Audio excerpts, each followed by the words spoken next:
Ariane Mukundente Ariane ubu niwe tugezeho. Mukundente ubu yaje muri iki kiganiro, saba batari kuri mute kongera kuyijyaho.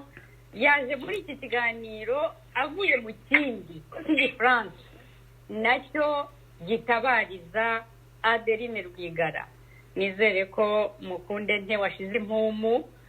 Mwakoze cyane nubwo ntashoboye gukurikira ikiganiro cyanyu, ariko abagikurikiye bambwiye ko mwakoze ikiganiro cyiza cyane kugira ngo duhe n'abanyamahanga bumve icyo abantu bacu abanyarwanda bumve agahinda abanyarwanda barimo, bumve akababaro Adeline Rwigara barimo bamucishamo, ariko yizeye Imana kandi twese turayizeye, twizi ko izamurinda ababisha.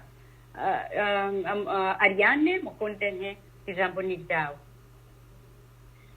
Urakoze Sabita, ndagusuhuje kandi ndasuhuza n'abo turi kumwe muri iki kiganiro, ndasuhuza abakunzi ba radiyo Iteme batwumva ubu kandi n'abazatwumva ikindi gihe.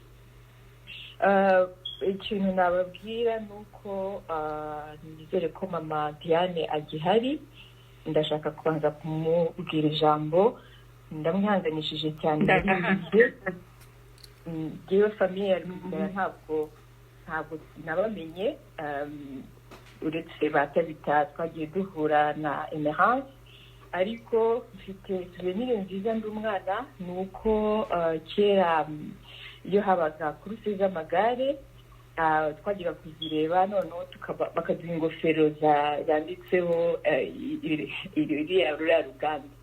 Donc abana benshi twajyaga kureba amakuruse kugira ngo tuze kugira ingofero y'uruganda. niyo souvenir mfite ari ndumva, ni ku buryo numva ari nk'abantu bari mu muryango nabonye nakuranye nawo. Hanyuma kandi nagiye numva na témoignage z'abantu benshi bavuga ukuntu Rwigara yabafashije, abo yarihiye amashuri, amazu, ibintu yagiye yubaka biriya bita d'intérêt commun, mbuze ijambo mu Kinyarwanda. Nagira ngo mfate umwanya kubera ko iyo umuntu avuga aba umuntu bagira ngo ni umuntu, ni ukumuvuga gusa cyangwa ni ukumukunda kuko turi abafana. Tugomba no kumuvuga dukurikije ibintu aba yaragiriye igihugu, kuko n'umuntu w'igihugu ntabwo aba ari umuntu uba ukiri wenyine. None nagira ngo uyu munsi dire mama Diane ko komere, yewe nanjye mbonye iriya convocation, ikintu cya mbere nahise ntekereza cya gihe baza kubafata mu rugo n'abana. Mbona n'ibintu twabonaga mu mafilime, aho ubona abapolisi n'imbwa zizamuka n'iki, ku buryo nkurikiza ibintu tujye tubona ku mateleviziyo, nabonaga ari nk'ahantu hari drogue bagiye gufata abantu baho bagusa inzu. Byari biteye ubwoba. Noneho ndibuka amagambo wavuze uvuga uti nkorera abana. Nahise ntekereza umumama uriho ubona abana be, abantu arwana n'abantu baje kubabaza abana be. Uriya nta kintu kibabaza nko kubona mwari muri prison mu buroko n'abakobwa bawe babiri. Ngira ngo ku mubyeyi ntabwo twese abantu bose turi hano twarabyaye.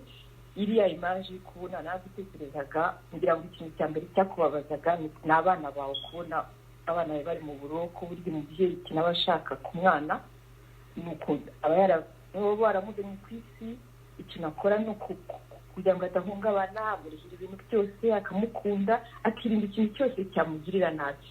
Kubabona muri kumwe muri prison ari ikintu cyakubabazaga cyane, donc ibintu narabitekereje. Hanyuma ejo bundi mbonye babahaye convocation, ndibuka ko ndi kwandika kuri Facebook ndababwira ngo baguha amahoro, kubera ko nari ndontekereza n'ikiriyo kindi umaze kuvamo. Nibuka ko le 7 avril, aho twibuka ikiriyo, donc twaritangiye ikiriyo, amahanga yose abari batanga des messages de condoléances, abazungu, abantu batazi, tuzi kuri Twitter no kuri Facebook. Abanyarwanda bari twafatana mu mugongo, abahutu n'abatutsi, kuri Twitter na za Facebook na réseaux sociaux, mu message yacu WhatsApp hari huvuyemo message mukomere, turi kumwe namwe, mwihangane. None ibaze ikigo cya leta akaba ari cyo cyohereza uwo munsi convocation ku mucikacumu uriho wibukabi kuri jewe ryari hohoterwa kandi ikintu kibabaje biratuma noneho njya no kuri jibe mbwire yagiye yahitishije itangazo mu minsi ishize ivuga ngo abantu birinde ikintu cyose gihohotera abacikacumu berekana ingingo zo mu tegeko nshinga umuntu aba akozeyo ahohotera abacikacumu bari babivuga byahize kuri televiziyo babikorera babishyira ahantu hose babwira abantu kuko ngo bavuga ngo ni ugupfobya jenoside none ni iki kiruta ihohoterwa guha convocation umucikacumu ngo yitabe urukiko utanamubwiye n'impamvu yitaba ibaza kumuhangayikisha bigezaho nibivuga ko RIB ubwayo yishe amategeko yatanze noneho ndabaza iyo RIB yishe amategeko yatanze biregwa hehe ariyo mpamvu ngiye kuyinginga nuko ireka mama Adeline akibukabe mu cyunamo nta kintu kimuhungabanya nta kintu kimuhohotera akagira amahoro nayo ubwayo igakora inshingano zayo isaba abanyarwanda kudahohotera abanyarwanda kuko ubu twese turiho turareba abacikacumu bose bariho barabireba abanyarwanda bose bariho barabireba ntabwo ari uko bacecetse batabona ko ari bibi aha niho nganira yinginze irebe ibyo bikora nayo yibaza iti ibintu ndabikorera iki nta muntu uri hejuru y'amategeko ntabwo tuzi tubahamagariye mama Adeline ariko ibyo byose bishobora gukorwa nyuma y'icyunamo kuko no mu kinyarwanda niba mwibuka neza icyunamo n'abantu bari barwanye abantu b'abanzi bahita bahagarika ibyo bakoraga byose bakajya gutabara umuntu wababaye hanyuma ikiriyo cyarangira bakazongera bakarwana uwo ni umuco wa kinyarwanda niyo mpamvu mama Adeline ndakwihanganishije kandi ntihanganishije n'abana bawe kuko ndabizi barahangayitse kubona mama wabo ukuntu ababaye ntihanganishije abo muvindimwe kandi ngasaba RIB ngo iguha amahoro ikureke wibuka abawe kandi nkuragije Imana ndabizi urayikunda cyane ariko nanjye ndayikuragije ikurinde murakoze murakoze cyane Ariane icyo nakongeraho urabajije uti ese RIB iregwa nanjye ndumva nagusubiza nti iraregwa mu ijuru ni ibi turimo turayirega mu ijuru RIB niba udahagaritse gutoteza abantu n'abo mufatanye ngo ureke gutoteza Adeline ngo ureke gutoteza n'abandi mwirirwa mutoteza hari abo tumenya hari n'abo tutamenya mumenye ko iyi mivumo muri kwikururira muri kwirohaho muzabona icyo Imana igiye kubakorera kandi ntabwo ari kera nanjye nzaguma ku gicaniro ntegereze ko nzasubizwa isezerano ryawe Mana ntirihera naho ryatinda rite ndabizi ko rizasohora warabimbwiye reka ntegereze nzi ko rizasohora nzi ko Adeline afite amasezerano menshi Imana yamuhaye hari igihe atinda gusohora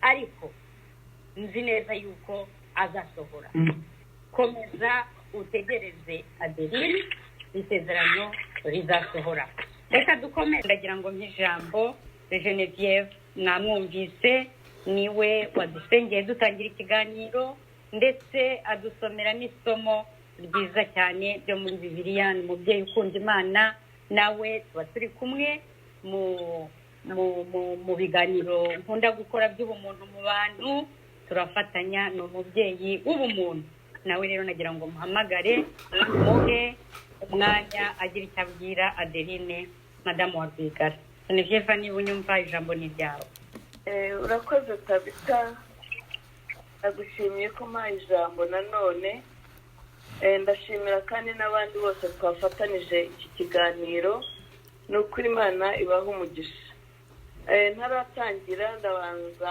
gukomeza nanjye Adeline kubera ko ni umubyeyi w'Imana ni umukozi w'Imana nk'uko nabivuze ariko nashaka kuvuga akantu gato ku byo Peripeti yavuze kuri iriya shusho ngo yashyize muri kadire.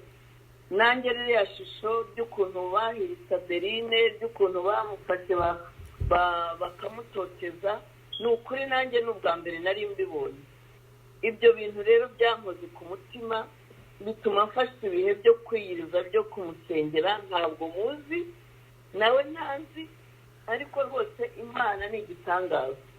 Ntabwo nari nzi ko tuzabonana na murumuna we Tabita tugakorana umurimo w'ubumuntu mu bantu. Sinari nzi ko tuzagirana hamwe ikiganiro nk'iki. Ibyo rero nabyo ndabishimira Imana. Imana ni nziza, Imana ikora imirimo n'ibitangaza, imwihanganishe kandi mukomeze. Mfite rero nanjye ibyo nongeraho gusa si byinshi, ariko mfite nanjye ubutumwa. Hari ubutumwa nshaka kuvuga, koherereza abantu bose bizera Imana bo mu matorero yose. Ijambo ry'Imana riravuga ngo turi ingingo nyinshi ariko dukoze umubiri umwe. Umubiri w'umuntu iyo urwaye ntabwo wavuga ngo ntabwo ndwaye, ntabwo ushobora kubyihanganira. Uba watatse, uba wagiye kwa muganga, uba wasabye inama. None hari undi mugenzi wanjye wabivuzeho, genda avuga kuri iki cy'uko abantu b'Imana ari ingingo za bagenzi babo. Kubera iki urugingo rwacu rwanyu ari rwa Adeline rwagize akaga gakomeye hanyuma bakicecekera? Ibyo rero ndabibagaye. Inkuru yabaye kimomo ahantu hose, ntabwo ari ibanga. Ese ni ukubera ubwoba? Ni ukubera ubwoba mwaba ntibizera Imana mwe bibabuza kugira ngo muvugire urugingo rwanyu ko rurwaye cyangwa rufite ikibazo? Abo ni abakristo ndi kubaza. Ariko nimba mutarabikoze ngo byibura mutangaze n'amasengesho yo kwiyiriza musengera umuntu w'Imana, niwe mwita princess, mwita queen, kubera ko ari umuntu w'igiciro imbere y'Imana. Kubera iki batavuze ngo reka dusenge? Nk'uko n'ubundi byavuze, tuvuge nk'ini niwe bakavuga ngo twambare ibigunira. Ubu twe twaje kwambara ibigunira gutabaza Imana. Ndashima rero abakristo rwose biyerekanye muri iki gikorwa gikomeye mugenzi wacu Adeline yahuye nacyo, bakagira uko bamufasha. Ariko haracyari ibyiringiro no ku bandi batagize icyo bakora. Nimuhaguruke, mumusengere, muvuge, mwandike, mwamagana akarengane n'iyitwa rubozo. Kubera ko ntabwo mugomba guheshira. Baravuga ngo Satani tumurwanya azaduhunga. Ibyo ni ijambo ry'Imana. Mufate Adeline mu mugongo, mumusure, mumuherekeze kuri riba aho agiye, mujyane nawe, mube hafi. Ibyo ni icyitegererezo cy'umukristo, uko twakijijwe n'uko twabagaho. Ikindi rero nshaka kwibariza ribu. Mbese ribu mushinzwe gukora iki? Mukora gute? Icyo nabonye ni uko ribu atari ibiro bishinzwe iperereza, ahubwo ari umutwe w'iterabwoba. Kuko ukuntu abanyarwanda batinya ribu, wagira ngo ni igikoko cy'inkazi gishinzwe kurigisa abantu cyangwa kwica. Kuko iyo uhamagawe no kwitaba ribu, ugenda ufite ubwoba kutari bugaruke, cyangwa mbese utari buzure amahoro batagushyizeho ibintu bikwangiriza ubuzima. Nimba nibeshye ko ribu atari igikoko kirigisa abanyarwanda, nimumbwire icyo mukora. Reka mbabaze n'iki kibazo. Kuki mudakurikiza amategeko mw'abantu mwe? Nimba muri abantu, nimba muri iki, muyareba mukayica. hari itegeko perezida Paul Kagame yatanze igihe yavugaga ngo umugore w'umunyarwanda ni don't touch. Mwararyumvise? Ese nimba mwararyumvise mwabyubahirije gute? Mwaretse gukora kuri Adeline kuko ni don't touch. Uretse ko yahawe n'uburenganzira na perezida wa repubulika ko mutagomba gukora ku bagore, n'Imana iravuga ngo niba utunze urutoki mu jisho ry'umwana wanjye ni nkaho urutunze mu ryanjye, nzaguhana ibyo wakoze mbishyire ku murongo uko bikurikirana nubwo niceceke. Ese ikindi cyariho investigation mukora muzikorera mu biro gusa, ntabwo mujya kuriteraho mukeka ko icyaha cyakorewe.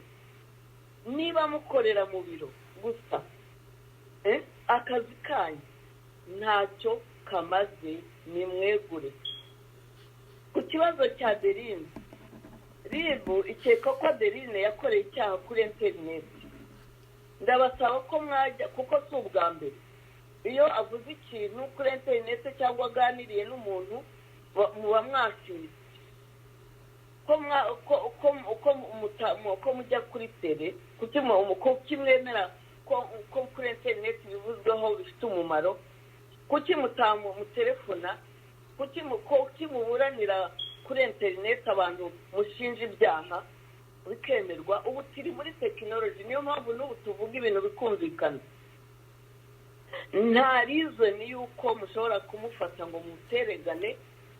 Nimba muri iki gihe cya COVID-19 bakorera abantu favor zo kugira ngo baburanire kuri interineti kandi baba bari muri RIB, bagira ibintu by'amashusho, nanjye ku giti cyanjye ndasaba ko bamuhamagara kuko ararambiwe, natwe turarambiwe iryo terabwoba.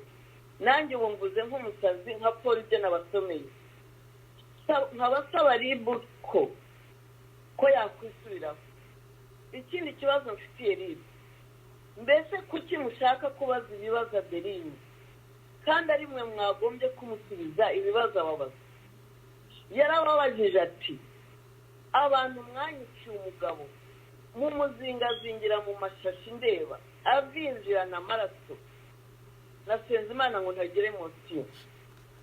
Investigation zanyu zimaze imyaka zatanze iki?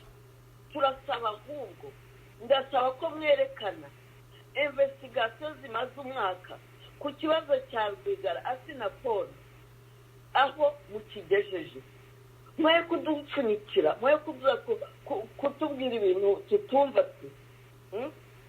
Muzane investigation mwakoze aho kwitwaza amagambo y'ukuri Adeline ari kubaza, ni mumusubize.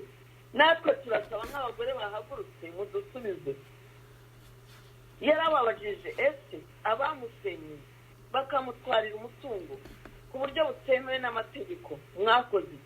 Investigation RIB muri gukora ni iyihe kuri icyo kibazo?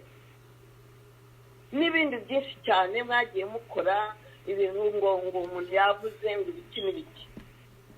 Ibyo bintu ndavuga ko turabirambiwe kuko biteye asiki. Nanze kuvuga ko biteye iseseme. Mumusubize icyubahiro cye, mumusubize agaciro afite. Mureke kugendamo mukaraga hirya no hino, muhereye ku marangamutima ye, ku byo yivugiye gusa, kandi afite uburenganzira bwo kuvuga icyo atekereza. RIB rero ndayisabye ko yatanga nyine raporo y'imyaka ishize. Iki ngiki rwose bamuhamagariye n'iki ni ikintu cyoroheje cyane azafata. Hari amakesi menshi yihutirwa mwagombye kurangiza mutagombye ngo barahamagaye, kuko ibyo tuzi nuko Adeline babakurikiza ngo yavuze kuri interineti ngo yaganiriye. N'ibi ngibi nibyo, kereka niba bafite imigambi y'uko umubwira bati wowe ibintu investigation twakoze kuri ibi n'ibi by'umugabo wawe, ibintu byawe byagize n'ukuntu twaguhohoteye ni ibi ngibi, ariko ubundi nta reason bafite yo kuza kumuhohotera kuri ibi. Turarwanya ku karengane. Ikindi cya gatatu, abandi message mfite mumbabarire, abagore bo mu buyobozi bw'igihugu ngo bavugira rubanda. Mbese ku isi yose izi ko abagore mwashyizwe mu myanya ngo muri benshi ngo muvugira ngo abagore ngo muri benshi ngo mwabagore mwe ngo muri mu butegetsi mukora iki? Muvugira abagabo, muvugira ibikoko, mukora iki? Murenganura abandi.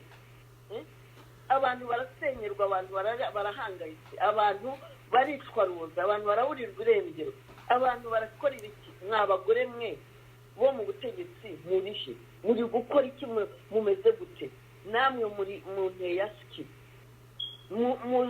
muregure, muri kutungwa n'amafaranga y'umutungo wa Berine, kubera ko imisoro yatanze n'ibintu bye byagurishijwe, muri kwicara mubirya babahembamo, hanyuma mwarangiza mukicecekera, umuntu w'Imana akakomeza agateseka. Ibyo ntabwo bibyemeye. Muri kwiba, muri ibisambu ku mugaragaro, ku manywa y'ihangu. Namwe mwabwiye gufatwa mugafungwa, ikirego cyanyu kizagaragara. Abandi babivuze, nashaka guha message nabitwa abacikacumu yakorewe abanyarwanda. Ndibaza ko nta bacikacumu bakiri mu Rwanda. Inuzi ijambo ry'Imana yasome rya mbere riravuga ngo riti, mbese bose abaheburayo, mbese Adeline si umunyarwanda, mbese ngo niko ari, nka Paul niko yabazaga, mbese ngo si Abisirayeli, mbese Adeline si umuntu w'Imana, si umuntu wabyawe n'umunyarwanda, ntiyakoreye u Rwanda, umugabo we ntiyakoreye u Rwanda, abana be ntibakoreye u Rwanda, si abakozi ba Kristo bagabura ibye. Ese Adeline si umukozi w'Imana ugabura iby'Imana? Si umucikacumu? Mwicaye aho ngaho muri kuvuga ibintu byo kuvuga ngo mwahikinya abantu, murya inyama z'abantu. Mbese ndasaba rero ko abacikacumu yakorewe abanyarwanda, twese dufite agahinda, twese dufite umubabaro, dutabaze, duhagarike aka karengane k'abagore. Abagore ni abantu bo kubahwa, no muri Bibiliya barabivuga, no mu isi yose uzaba se n'aha ngaha mu bihugu turimo. Abantu bubaha aba mbere n'abana, hagakurikizaho abagore, hagakurikizaho imbwa, amatungo, hagakurikizaho abagabo. Ubwo rero ntabwo twakwemera ko umugore mugenzi wacu ahohoterwa. Hari abandi bantu, hari abandi bashaka iyindi departoma bashaka kuvuga, guha message.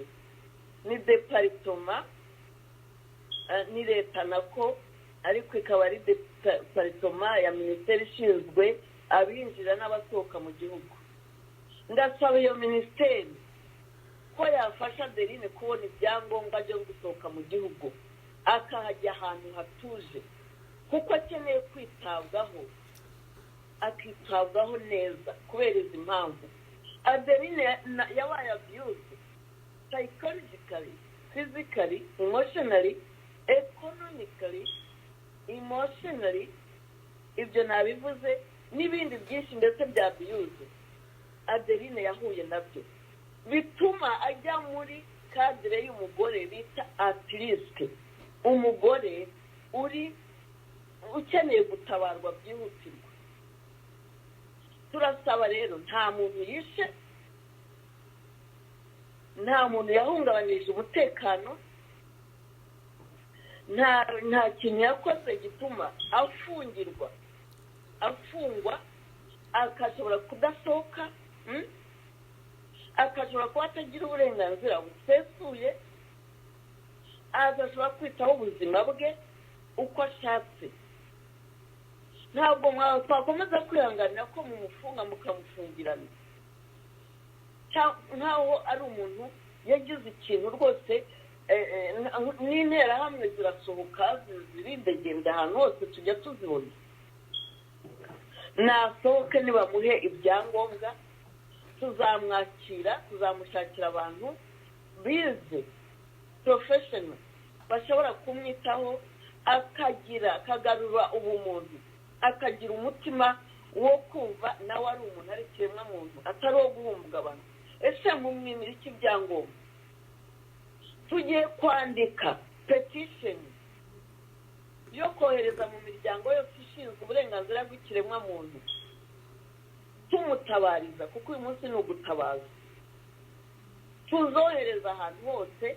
Ntabwo Adeline agomba kuguma ahantu hamwe, nta kintu yakoze, batutabaza. Ubu twahagurutse, nta bwoba dufite. Ubu se turagira ubwoba bw'iki? Kandi we anavuga ati nta bwoba mfite. Nibamuha ibyangombwa anasohoke byibura ajye gutembera, aze tuzamusura, tunashaka no kumubona. Niyo mpamvu turi gushinganisha ubuzima bwe, turi gushinganisha ubuzima bwa Adeline, turi gushaka ko ubuzima bwe buba abantu bose babihagurukira. Noneho ubwo n'abagabo bahaguruke barengere ubuzima bwa Adeline, kubera ukubona umubyeyi ahuhutwa gutyo. Murabona ko ari umuntu, bivuze gutyo ko umuntu aba abiyuze agatuba umuntu ntiyumve ko akiriho, kuko byangezeho. Ugeraho ukumva n'uri umuntu. Iyo ataba Adeline adashobora kuba afite ijambo ry'Imana muri we, adafite umwuka wera umukomeza, aba atakinavuga n'aya magambo.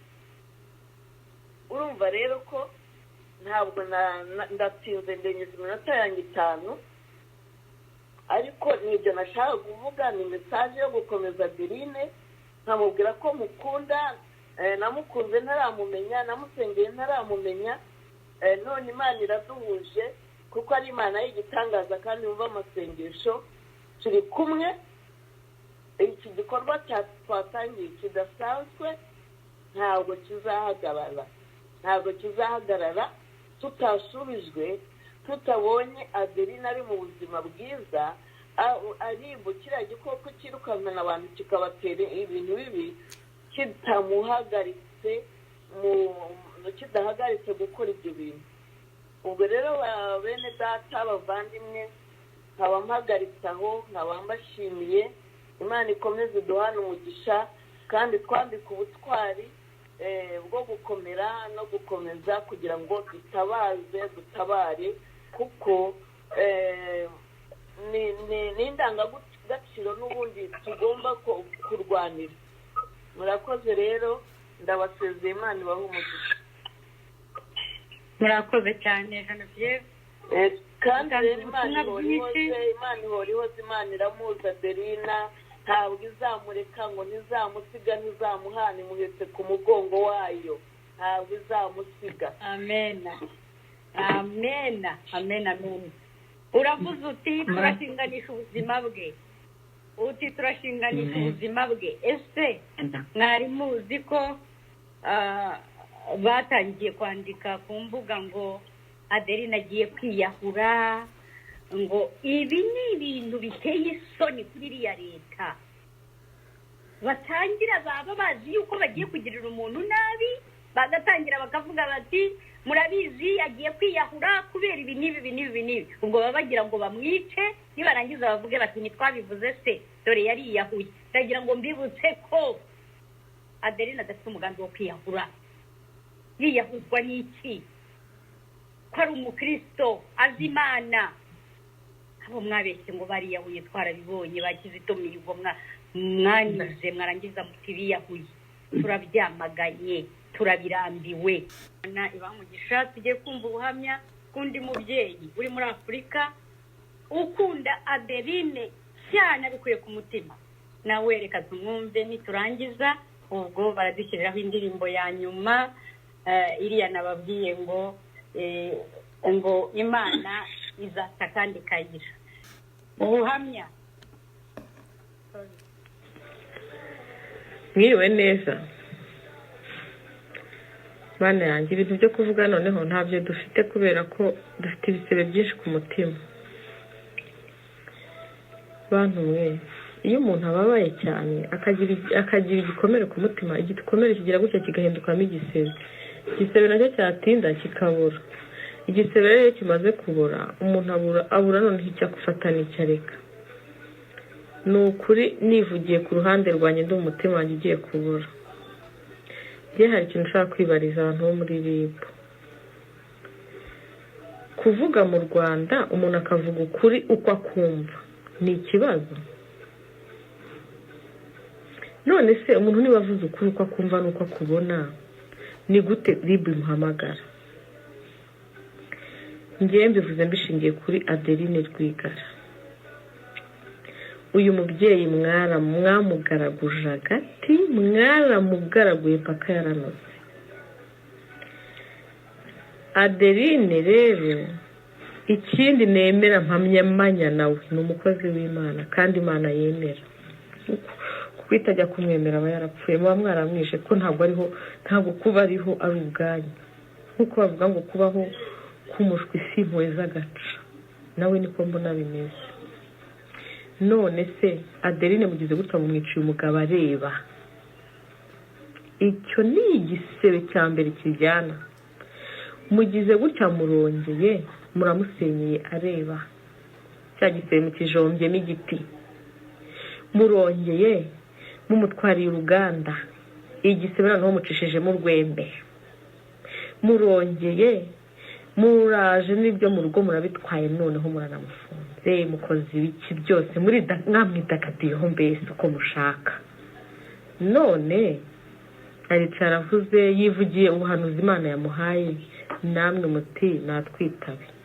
Mbabazi arabitaba aho nta butabera nta buhari nta buhaba. Nabusesa bagenda babonye ko nta ruhari. Niyo mpamvu yanze gusubira mu rukiko. Ubu nta butabera buhari. Muramuhamagara ngo mukumukoreshe iki? Muramutse mumwishe muramuhamagaye, ariko muramutse mumwishe ndabarahiye izina ry'Imana do amaraso ya Adeline muramutse mumwishe uko muzamwica kose, haba ari mu mashuka, haba ari kuvuga ngo arwaye umutima n'ibindi nk'ibyo mushobora kuvuga ngo yanyereye muri dushe turabazi mugira ibinyoma byinshi. Amaraso azabagiza hakizi itabagejeje. None ariko bahungu bo muri RIB namwe bagabo mujya mwibuka ko Adeline afite abana b'abasore nawe bakeneye kumubona. Ese muzi ko namwe mufite ababyeyi mwakwitandukanyije no gukaraba inkaba ko atari ikintu, ko atari ibintu byanyu?